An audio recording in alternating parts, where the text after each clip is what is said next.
আপোনালোকে জানে যে অসমত এতিয়া বহুখিনি উদ্যোগ আহিছে, প্ৰাইভেট বিজনেছ আহিছে।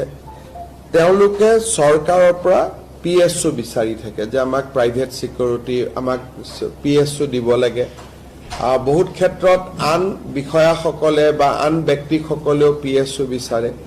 এতিয়া চৰকাৰে এটা আজি সিদ্ধান্ত লৈছে যে কোনোবা ব্যক্তিৰ যদি থ্ৰেট পাৰসেপশ্যন থাকে তেওঁ আমাক PSUৰ বাবে আবেদন কৰিব পাৰিব, কিন্তু PSU জনৰ সম্পূৰ্ণ দৰমহা সেই ব্যক্তিজনে দিব লাগিব। অৰ্থাৎ ধৰক এতিয়া জাগিৰোডতে সেমিকণ্ডাক্টৰ ইণ্ডাষ্ট্ৰি আহিছে, তেওঁলোকৰ বিষয়াসকলে ক'ব আমাক PSU দিয়ক, আমি PSU দিম, কিন্তু আমাক 75,000 rupees মাহত চৰকাৰক দিব লাগিব। তাৰমানে it will be paid PSU, কিন্তু পেইড PSU হলেও সকলোৱে নাপায়, যাৰ থ্ৰেট আছে, ভাবুকি আছে জীৱনৰ প্ৰতি, তেওঁলোকেহে পাব।